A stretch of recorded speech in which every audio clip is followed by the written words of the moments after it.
Hello everybody, this is P. Francis McNichol, otherwise known as Phil to my friends. I am doing a video reading. It is called When the Marchoiness Misses Returns.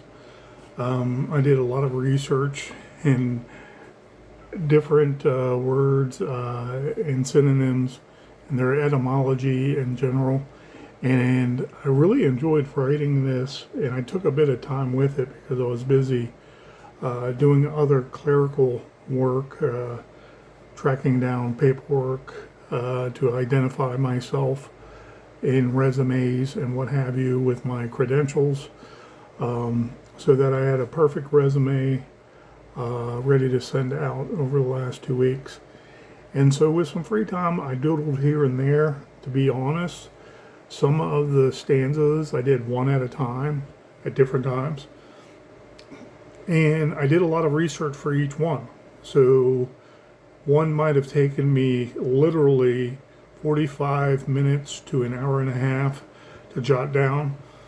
Many of the word rhymes in the scheme with those words, I wanted to make sure were how I wanted it. And again, investigating synonyms in general is what I enjoy doing when I'm piecing together a perfect poem I like. P. Francis McNichol has his own style of poems, and I like limerick style rhyme in general. And so I know that I see the words and I know the word is there. So I'm researching the word to make sure that it's spelled correctly, it's enunciated correctly in the same tense, okay, for my scheme.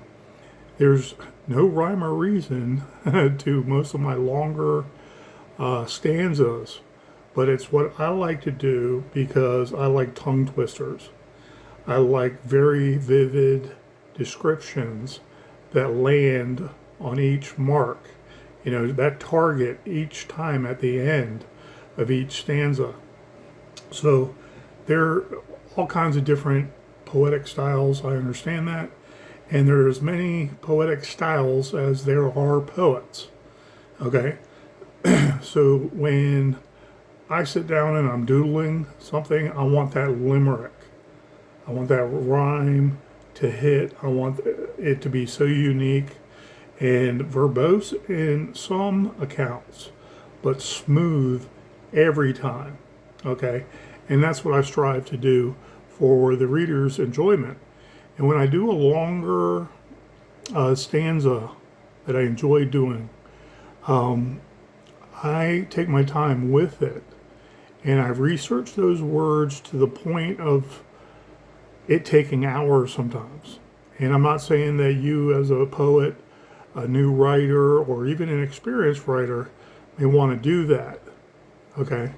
However, I listen very well throughout my life, and I listen to words people say, especially in the media, when it is a movie, when it is a song, and I assume sometimes we research lyrics and it's not exactly the words we were thinking of, okay? But when I hear a word and I know it's supposed to mean something, especially in a period work of historical context, I look up the word and I want to make sure that that sound that I remember is exactly the word I want, okay? It is the sound, it is the meaning, it is the same tense. It is exactly how I want to portray it based on memory from 40, 50 years ago. I might not have heard that word in particular, like Marchoiness, okay? And how people pronounce it a little differently with their accents, you know, depending on what part of the world they're from. Marchoiness, okay? They say march on us, like a soft AHS sound, instead of Marchoiness, okay? And I take it to heart because I want to use that to my advantage when I do a rhyme scheme. That being said, doing this reading, I'm going to start pretty soon. However, I do have ongoing themes I openly discuss, and I look at better ways to show the same kind of theme, but in different scenes. Okay, the returning ghost, the Madam Ghost to her house. You know, she was a matriarch of a great family with riches. And then the castle, what happened to it? You know, family moved, or they were forced out, or the family warred with somebody else in the past. So the castle is there just collecting dust. Okay, that's a theme of mine because I take to heart the ghost part of it. Okay, P. Francis McNichol loves ghosts, and I love leaving that eeriness of something that's inhabited. It's no longer inhabited by life, but it's inhabited by ghostly specters, poltergeists, and so on and so forth. And so with that, that is my artistic way of coming out with ghosts. I have many, I want to say hundreds, okay, seriously, hundreds of ways to bring a ghost to light in a short story or a long story. And with the long stories, you have so much more leeway how you're going to get there, building upon certain themes. You can lead the audience one way, but you're going to double back, so there's surprise, there's intrigue, there's mystery. Okay, the avail is going to be there when you want it, and you are going to make it something completely, I want to say, unique to the ghost genres. That's P. Francis McNichol. Any way you look at it, that's how I do it, because I'm a storyteller in a different way. I've listened to YouTube, and I've heard some great storytelling, okay? And I want to say they're like short stories. That's the best description. And they start from a certain, I want to say, recipe. That sounds like a story, okay? That sounds like you're already there with a ghost story, okay? That is not my style. My style is leading up to and showing a different way of looking at things from a perspective starting out. And then the reader enjoying, not knowing exactly where it's going. But there's likable characters, there's likable activity, okay? There's likable interchange between the characters. And then, slowly but surely, some hints are there, foreshadowing, okay? Some foreboding, so to speak. Well, when I do poems, I keep them simple. And I like to go back in time and use some words that are, I want to say, archaic in nature. So I do that research for those individual words, like I've said, like the Marquis, okay? The Marquis de Sade, he's like a lord, okay? And supposedly Napoleon spared him his life, because he was of such rank and respect in the villages of France that he missed the guillotine altogether. I don't know the whole story, but I love the movie Quills. Quills helped reinforce why I love writing, because it was a brilliant masterpiece of screenplay. Okay, the writer deserves more for that movie. I want to say literally for eternity, because of the beautiful screenplay and the way he made Jeffrey Rush in general. And I aspire to write, and I did before even watching Quills, but when I realized how good Quills was, it just solidified it for me to write more Shakespearean, write more Old English, write some intermixing French in there, okay? Because there are Germanic language mixes with the Old English and some of the French seeing its way into what we know now as English. And so with my poetic verse, I like the long, verbose storytelling, but in rhyme scheme that makes sense, that is enjoyable to read in general. And I'm sorry, I've had a long day, and this is the end of this poem, finally transcribing it, and I look forward to reading it right now. Can't go wrong on a Sunday with my Cornelius shirt. People who know horror know Cornelius. And it's kind of a cult classic, The Night of Something Strange. And I've told that story before. Parts of it takes place in Gold Vein, Virginia, right down the road in 17. And part of it takes place in Stephen City, right below Winchester. What can go wrong? For some reason, he put it in computer, like pixelation.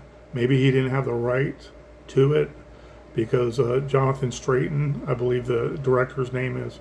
It's been a while since I talked about him. I can't reach out to him.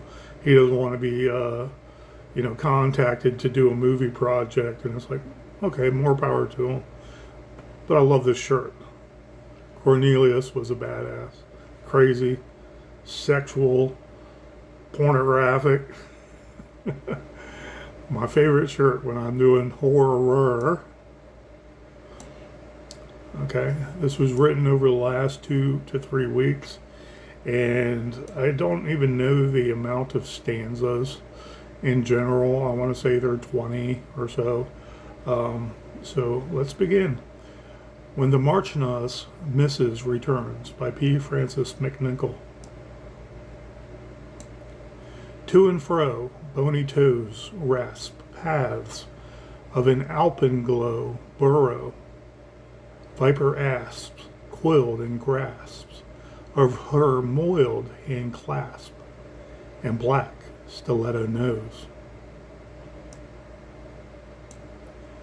Aglow serpented worm squirmed, stowed in her vented crone nodes, as shone calicos strode beside her shred capote coat, up to the castle moat and vassal abode. Frost melted into embossed vermin mice on a nightly Pentecost of moss and ice, as a frightly poltergeist crossed her lost fosse, an edifice paradise.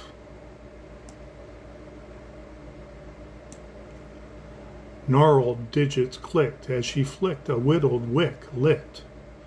Her must plexus splendor of vapored pus, puddled crust, with post-mortem bed sores pouring mold spores at the partisan barbican doors.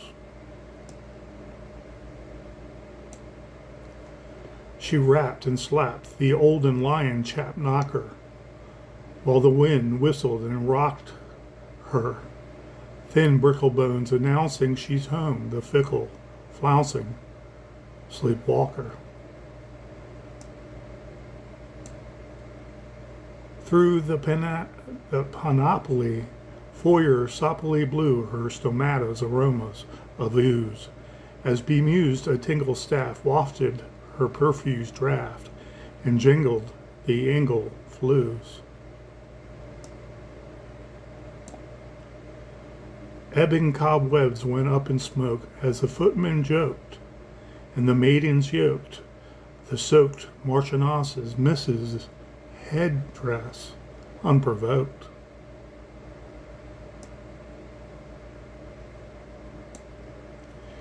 The banquet room's lunette settee and Serengeti statues loomed over an infused ruby machete and cutlery set. On an amber table in the sable chamber, damnable shetty heads, flammable brochettes on the sedetti dinette.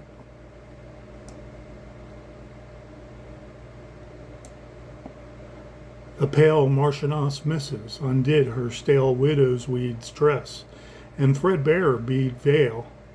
Carrion froze to her innermost adipose, purring bleats at stirring feet of the headless canal.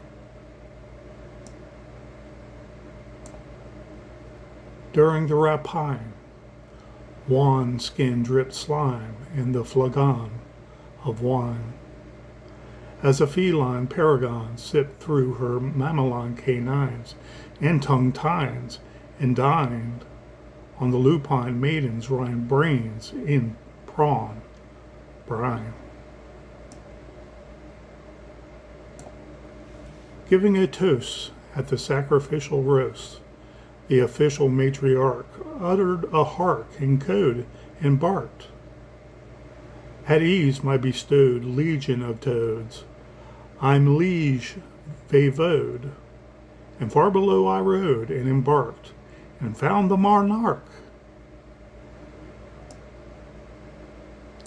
He was shocked as my trusted baudrons flocked, flames of his breath giving life, living death. Hoc fame and mock carnal shame, he exclaimed, is clocked eternal in infernal souls of hemlock. The canail's jaws chattered as the hairy-tailed mice scattered off the cranberry platter, the frail madam impaling her drail in the latter, instead of the dead butler's edible head that fled off her sable table in tatters splattered.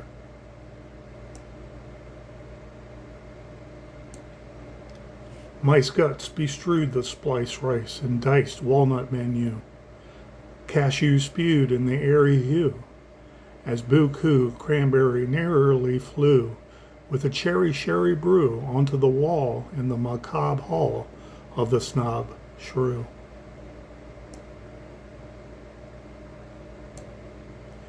A roast pig coasted off the fine china rig and saluted, then boffed the indentured trig prostituted, who scoffed, inebriated, and quaffed the diluted sherry Molotov, prancing and dancing a jig as they soft very merrily and swigged the dysentery spill off.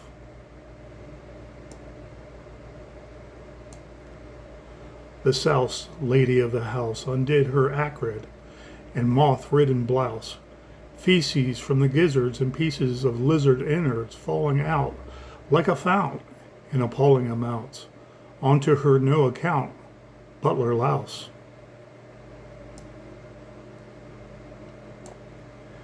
Gay laymen and demon valets do-si-doed in a row with trays of toss entrees and entrail arrays strode, wailing on the staling, padrones and ailing madam vavode.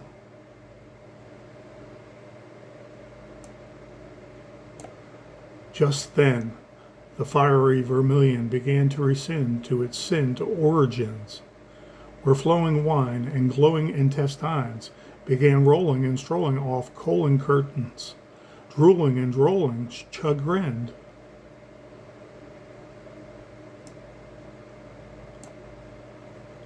Viscous crimson reflux as the sun's shunt lux creased a cinnamon countermand. Rage of the wage fires expiring and retiring dusty crumbs of sand. The fusty curtains musty once again.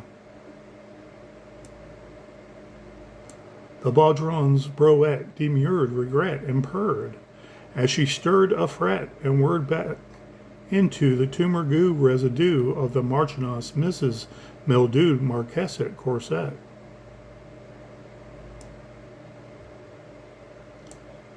Aromas of the burning miasmas regressed, but her pungent bloomers and tumor hematomas of Evanescence coalesced under the fluorescent dress of the phantasma's putrescent breasts. With her boar feline secure, the Madame Beldame mature realigned her beehive coiffure and beeline for the immured doors, unsure of her denatured haute couture, and skewered toujours du jour, toujours du jour.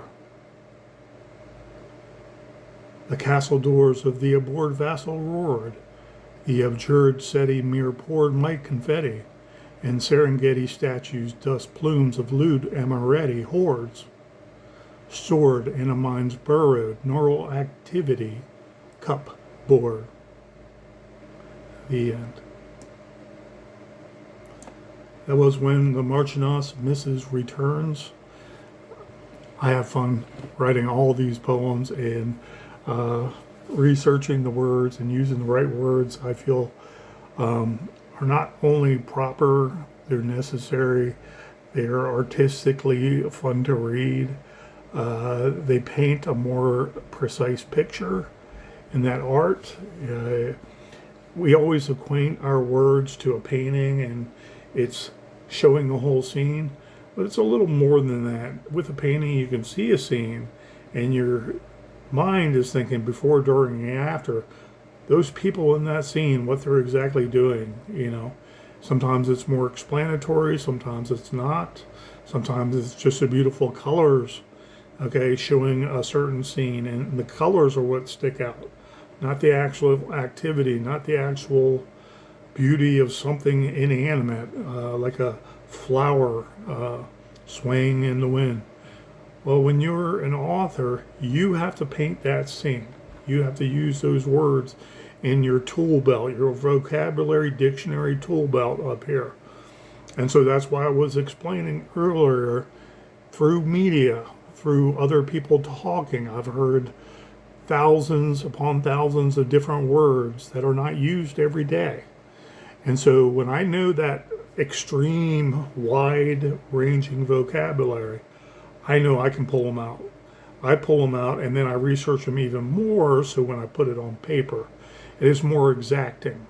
Okay, it's serving its purpose. So I loved writing this. It took me about 2 weeks only because I was busy doing other stuff. I would do sometimes 2 a day, most of the time 1 a day. Okay, 1 stanza a day, and I had fun doing that because I would research the historical etymology of those words, the origins of those words. I know what they are. I pull them out, and I decided to use them because I want synonyms. I want more vocabulary there. I want more definitions for the same word. Also, you can have the same word, but it has multiple definitions. So can you use the tense of that word later in a poem? I'm famous for that. I love doing that. So to and fro is kind of colloquial. To and from is what it means. Alpenglow, borough, I wanted something like a chateau kind of feel to it, but I didn't want to use chateau anymore. Okay, it's overused. It's kind of like crimson. You know, I hate using the word crimson unless it's gonna have a lot of support around it. As a professional poet and writer, I want a lot of support around that crimson word, because I have used it in the last couple of poems. I make no bones about it. But I also want to use different reds. There are so many different colors of reds, and it's hard to say brick red, okay, in a poetic scheme. I mean, it's easy to do, but it doesn't leave much to the enunciation kind of flow, smooth flow. Serpented, I researched that to make sure that is an actual word, and they say archaic. I'm like, I'll use it. Crone, older woman, like a hag. Nodes, like body parts, you know, like glands. Calicos is a good word for O sounding ending of words. It rhymes somewhat with abode. Like part of a, maybe we'll get to it, a poem. Stanza, I used adipose, you know, fat tissue inside the body. Gnarled digits, I wanted to give imagery of, you know, like contorted fingers, you know. Flicked a whittled, wick lit. That's stating what she did. Kind of doing the verb last and part of that stanza. Must, plexus, I wanted to use something more for the word torso or body. Gnarled digits clicked as she flicked a whittled wick lit. Her musk plexus splendor and vapored pus puddled crust. with post-mortem bed sores pouring mold spores at the partisan barbican doors. I wanted something more than castle doors or giving the imagery of some, like a drawbridge door that comes up. But a barbican door is pretty much that drawbridge we see in our history of media, where that one section is across the other side of the moat, and you can't get in there to come across a bridge, a protected bridge, going to the castle itself. Okay, I wanted some kind of imagery with, I want to say left to the imagination, would be like, swing out doors that are very heavy. That's why I used the word barbican in my research. Olden lion chap knocker. The lion's head that looks really evil, and it has that big thing like a nose freaking pierced, but it's a door knocker. Just wanted to keep it simple like that because there is no specific word for that except door knocker. I could have went into different languages and maybe pulled it out, but I didn't want to go too far than some French influence, maybe a little bit of imagery. I want to say Slavic and Dracula like. Dracul. Through the panoply. So a tricky word for a word scheme, let alone enunciating it properly. And so when I saw soppily, I looked it up, like monopoly, but it's soppily, like soppy. And soppily is also a correct word, but it is archaic. So it helped me out with panoply. Okay, it's not panoply, it's panoply. Okay. So stomatas, also a word. Stomatas, I guess was other people's enunciation. But stomatas, like stigmatas, depending on how much you know of Latin, that TAS sound, showing possession, mind you,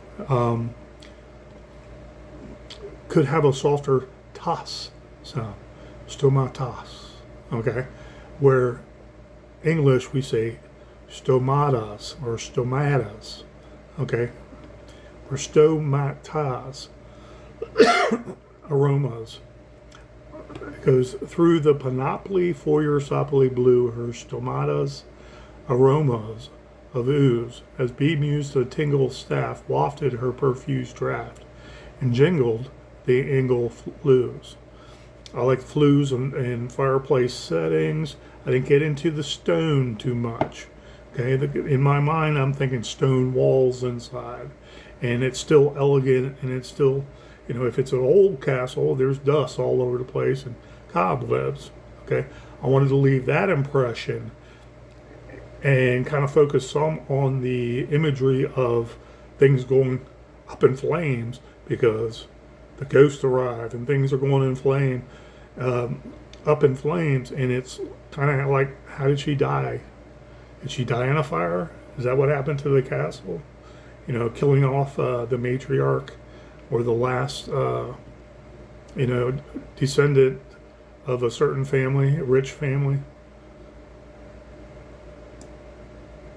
An earl, a lord. Researched a lot of the classifications in English. It breaks my heart studying the rich history of England and Ireland in general. And it's like, do people invading their country even care about history? They would burn it down. They would burn down all the old castles they see if they can get away with it. Marchoiness, I already spoke about before. Marchoiness, and I'm sure with some French speakers out there it would be a better enunciation. I believe it is French originally.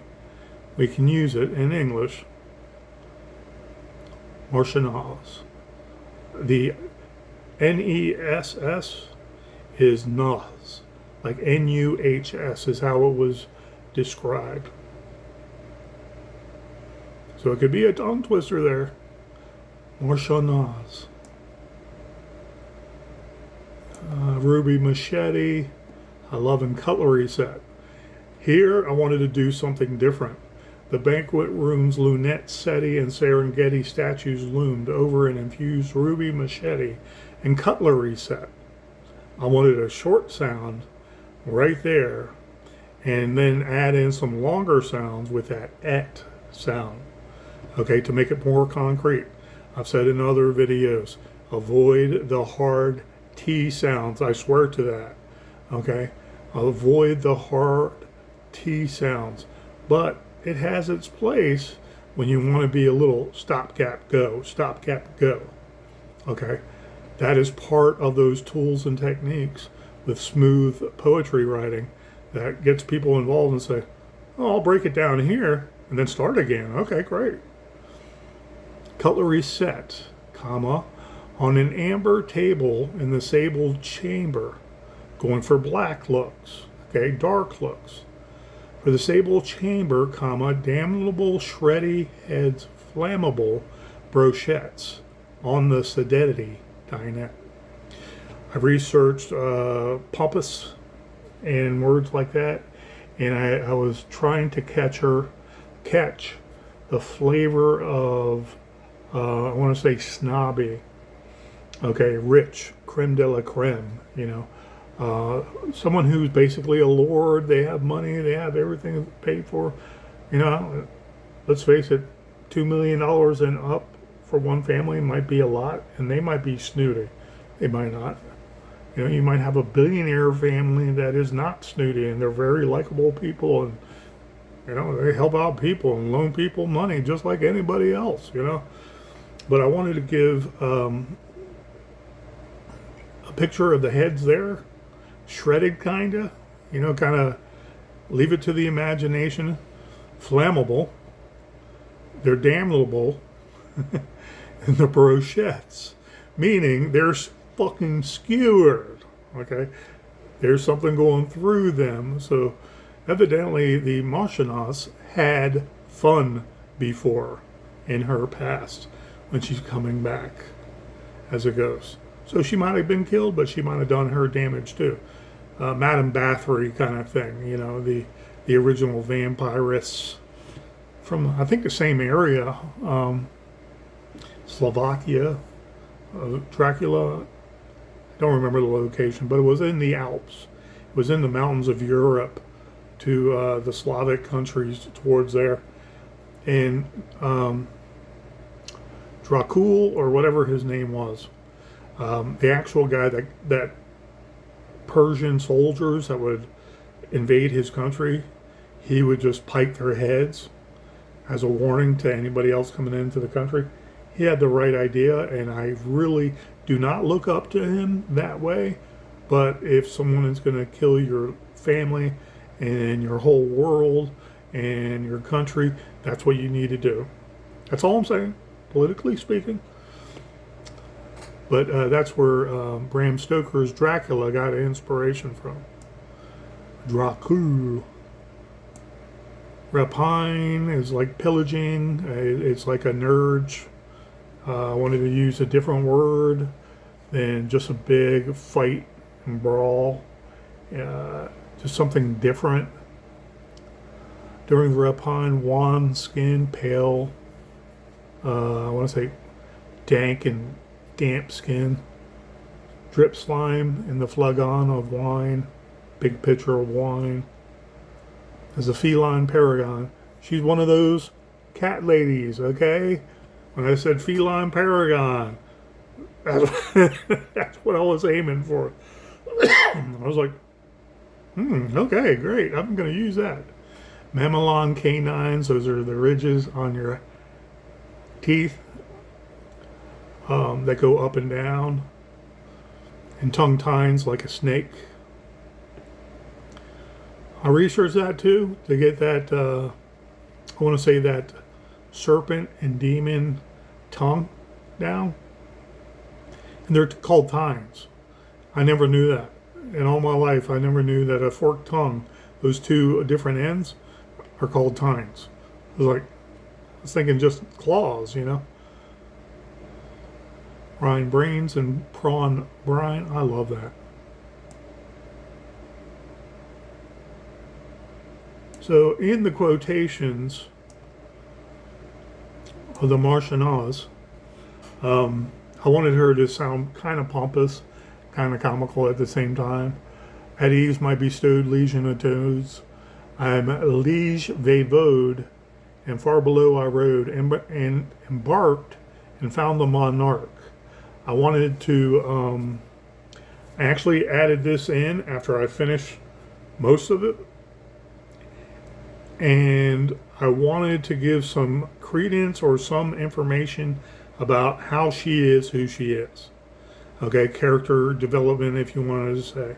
So I implanted this right here, and then I spread out the template and I looked at it, and I was very happy keeping it simple.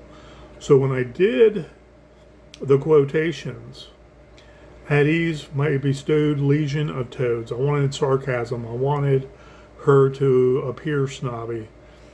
I'm liege vaivode, and far below I rode and embarked and found the monarch. I wanted her to have this ongoing I'm in hell kind of feeling, where she's in purgatory. Okay, and also leave some hints that maybe the monarch is the devil themselves or her husband. Okay, and he's in hell, and that's where she found him. So I wanted to keep it simple, and I wanted something of a run-on sentence that kind of makes sense, and it wasn't supposed to be, I want to say 1000% grammatical, but it works. Okay, he was shocked as my trusted baldrones flocked, flames of his breath giving life, living death. I wanted to keep that just like it is. It just came to me, and I loved writing it that way. And then I wanted to do a couple commas because she's kind of drolling on. Okay, drolling, a word I used before too. Okay, hoc fame and mocked carnal shame, he exclaimed, is clocked eternal and infernal souls of hemlock. I wanted to do that kind of off-rhyme beat. Okay, so if I was to go through this, he was shocked as my trusted baldrones flocked, flames of his breath giving life, living death. I could have done a different word, but breath and death are kind of particular. So I didn't want to do a rhyme that way. I wanted to have that almost an interjection, flames of his breath giving life, living death, and then go into the OCK rhymes in depth. So the tail end, or the tail end half of that quoted material, is going to be the rhyme with the OCK. Hoc fame and mock carnal shame, he exclaimed, is clocked eternal. I wanted to give the feeling of, yes, it's counted eternal. So if you're going to be in hell, it's eternal. In infernal, burning autoclave, so to speak, of hell, infernal souls of hemlock.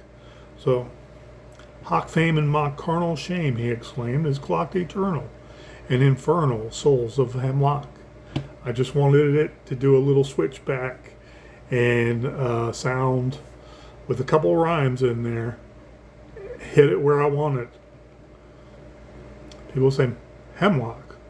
Why do you just use that at the beginning? Or it's like, no, hemlock is pretty finite, is why I put that.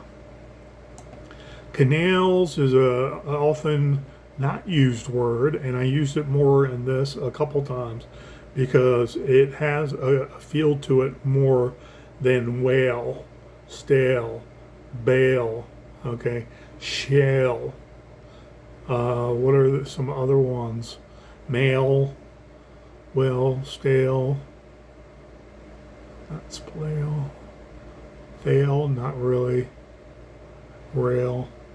And so I wanted to use canals a couple times because I wanted to denote that this lady's riffraff servants are the ones that probably ganged up on her in that past when she was in the flesh, when she was who she was.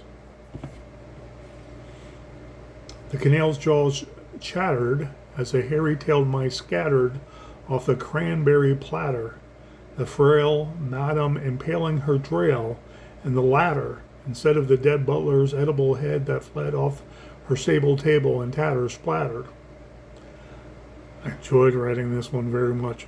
The frail word, okay, is one of the many I'm talking about. And I didn't want to go too far into two-syllable words that rhyme with frail, but I loved finding the word drail. Please look it up if you have any problem with it. It's not used that often, and I was very happy to bring it back because I wanted the imagery of, you know, those ice picks or ice claws, and you use two of them and you grab a big block of ice and pull it up. Okay, that is my imagery I took researching the drail words, looking up at all the similar words, and I wanted to leave that as it is because it was a perfect description of her having like one of those ice pick claws, you know, with a handle on the back and a hook goes to the front and you just whack. I wanted to leave that kind of imagery for a skull getting whacked. Okay. Instead of the dead butler's edible head that fled off her sable table in tatters splattered. So I do a lot of chatter, platter, scattered, ladder, and the last word, splatter. Splattered is commonly used. So I wanted to basically use that without even getting close to it, okay, but using similar words like platter, scattered. Ladder isn't so close, but there's an L in it, so on and so forth. I love that. I really enjoyed doing that. Mice guts, I think of an old castle or an old dilapidated house with mice in it. So I wanted it incorporated into the whole dinette setting. Excuse me, snob shrew. At the end of mice guts bestrewed the spice, rice and diced walnut menu. Cashews spewed in the airy hue. I want to say in the open area. All the stuff is spread out and making a mess. As Buku Cranberry narrowly flew with a cherry sherry brew onto the wall in the macabre hall of the snob shrew. Just want to use common words towards the end there. China rig. China, when you're referring to, this thing popped on capital for me. China is not capital when you're talking about plates. Okay? So I know that. I thought so, and I believe I wrote it correctly the first time on Facebook. South house, one run. South lady of the house undid her acrid and moth-ridden blouse. I was trying to keep the undid, the DID, acid, moth-ridden. I was trying to keep those same sounds within the ballpark. Feces from gizzard and pieces of lizard innards. I've used those before. Gizzards speak for itself. It's the interior entrails. Falling out like a fount. Fount is a proper word, spelled Fount. It is a literary technique that has been used before, leaving out the I end. Okay, and I learned more recently, fount is a word you can replace to get to that syllable rhyme of mount or amounts or account. The ones, the South lady of the house, blouse. I wanted that OU sound to continue, and so the last half of this stanza I used the fount and appalling amounts onto her no account, butler louse, and then I returned back to the OUSE sound of souse, house, blouse, louse. And I love those words when they have similar, they not only, they're written the same, but they have similar letters and one or two letters more in different ones, and they're entirely different meaning. But you got the same round of rhymes. Do-si-doed, I looked up. I wanted to use something better than dancing and prancing, like I used in here, but I wanted to add to it. Do-si-doed is not used a lot. Like boo-hooed is not used a lot. You know, if you're speaking cheekily, boo-hooed is a good rhyme scheme. But I like do-si-doed because of that soft-sounding O sound. Vavoed, it rhymed with vavoed. Gay laymen and demon valets, do-si-doed in a row with trays. I wanted that very sharp vavoed. The beginning of vavoed was they. I wanted that kind of mix of strong sounding A, cutting through and sounding really sharp. Gay laymen and demon valets, do-si-doed in a row with trays of toss-on trays, and entrail arrays, strode, meaning strewn over. There's many ways to write, or there's two ways to write strewn. Or you can write strewed, or strown, or strode. Strode is Old English or archaic. Wailing on the staling baudrons and ailing Madame Vavoed. I wanted to show some imagery that she's not really that strong. You know, in the flesh you can see. Here's a red. I wanted to use again. I've used the word vermilion. Just then the fiery vermilion began to rescind. I wanted to use like a soft I-end ending of words. Soft I-end sound. Vermilion began, give or take. I wanted to be in that ballpark. Just then the fiery vermilion began to rescind to its sinned origins. I wanted that melee to start contracting for some unknown reason.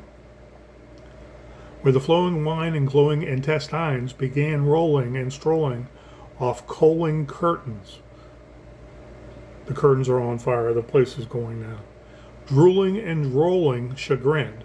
I wanted the blood and the food everywhere to have its own character, like they're running around, having a crazy time, laughing. I wanted to leave some imagery like that. Here's another red. Crimson, viscous crimson refluxed as the sun's shunt lux. Shunt is moving like to the side, like if you're laying down in a park somewhere and you roll over, okay, because you want to move your position, you shunt to the side, or you shunted to the side. I wanted to keep it simple. This is a very, I want to say, word that is hardly used at all.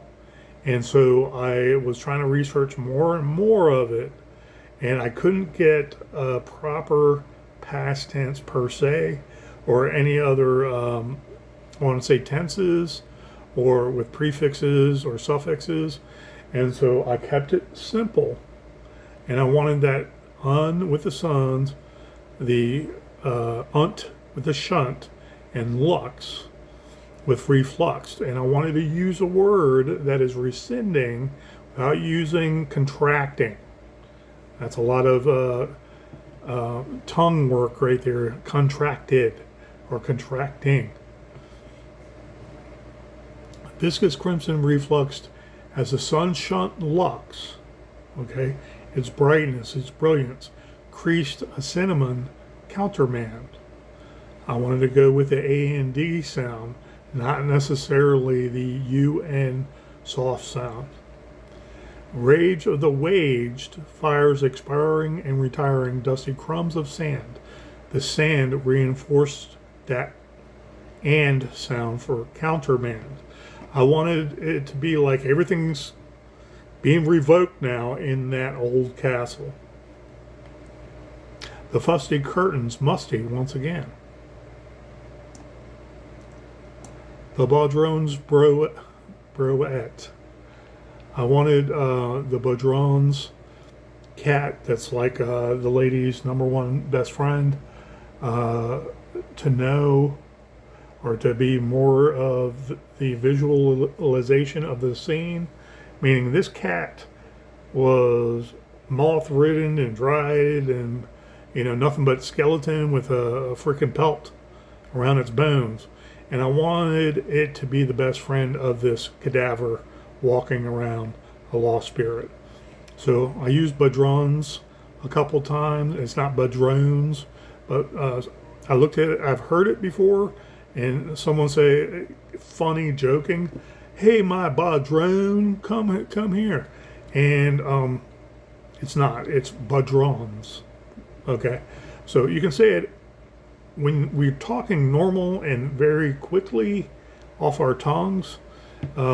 It could be enunciated a lot differently than we think it should be written down. With those Oxford elites over there in England.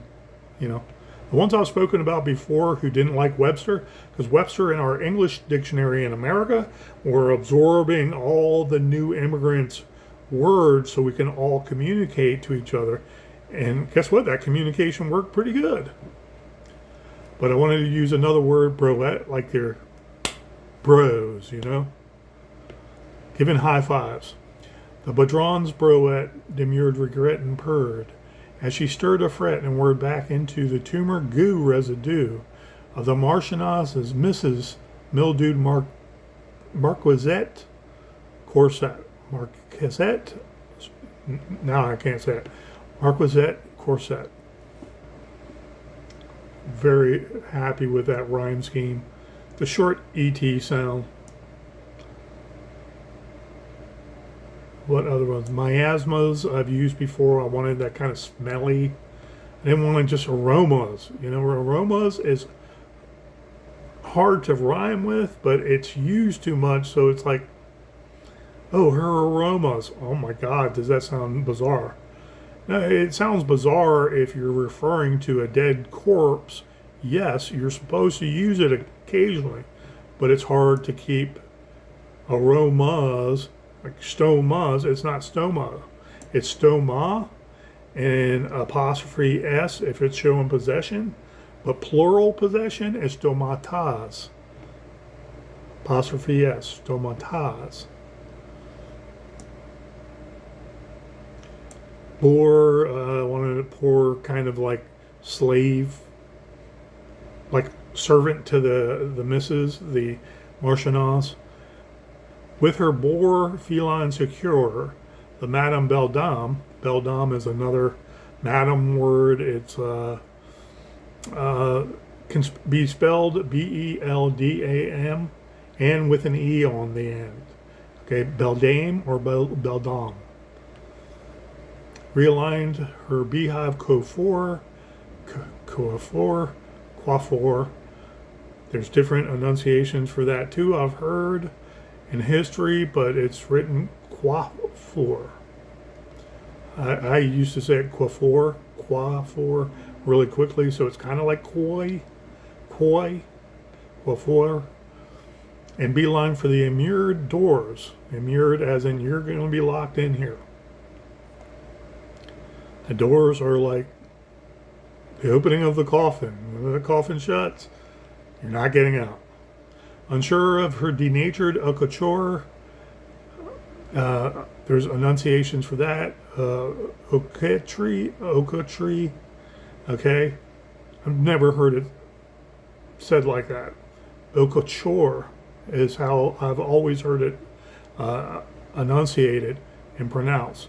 And when I went online, I knew the word, and I wanted to make sure about its sound. They said "ocotre," okay, and I was like, okay, all right, that's fine, but I'm not using it that way, and so I give poetic indifference to write it. And skewered, with that secure, mature, coiffure, immured, unsure, denatured, and haute couture, and skewered. I wanted something just like that. There wasn't many words for enunciating or exclaiming. Toujours, toujours, toujours, toujours. Believe it or not, I've heard that before. I've heard the toujours, and du jour is of the day, but I've heard toujours, du jour before. And I wanted to use that because the day is coming, so she has to go. Okay? She has to run. And where did we hear that before? Where the ghosts have to run because the sun is coming up. It's kind of like Cinderella, isn't it? She has to return home by midnight, or her chariot is going to turn into a pumpkin, you know? So closing this out, the last stanza, I wanted to give some meat on the bones about, I wanted to say it's more like restating. And it's kind of, it's restating, revisiting what I already wrote. And so in essence, the castle doors of the abode, vassal roared. I wanted abode in there because the rhyme scheme works, but also the lady didn't like the castle. She never got satisfaction in the castle. But I also wanted it to be from my mind, where this lady is unique, and it's basically a person always dreaming of these things, these horror things, these ghost things, and lost souls in an old lost, ran down castle, and how in another dimension called death, they are not moved on to heaven or hell, but they're in their own purgatory, hell, and going back and forth because they can't ascend. Okay? And so they're reliving this almost every day. So the castle doors of the board vassal roared, and he made a lot of noise. The abjured seti, mere poured might confetti, and Serengeti statues, those are the ones I revisited. Dust plumes of lewd Amoretti horde. I wanted something more angelic, or they went to the otherworldly death realm.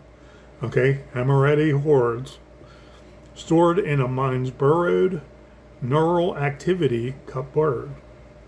I researched the word cupboard, and it wasn't necessarily what I wanted, so I researched the word and things that rhyme with hoard, hordes, stored, burrowed, abjured, aboard, doors in general, and cupboard is an actual word in enunciation in Old English. So it's spelled C-U-P-P-B-O-R-D.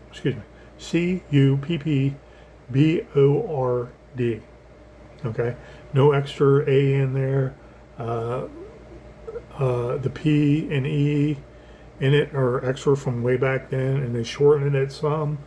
Cupboard or cupboard has an ARD sound, so it doesn't work.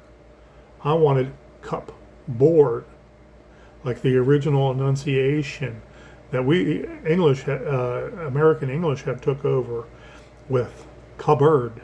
Okay, ARD sound. Cupboard was how I close this out, and it works. C-U-P-P-E-B-O-R-D, like fjord, but board. So that was my reading of When the Marchoiness Mrs. Returns, and I hope you all enjoyed it, and I hope you guys are enjoying my writing in particular. I love writing, and it's actually fun to read these and know that I hit the mark on them. I hope you guys are also practicing and enjoying your art as well. Thank you. Have a good day.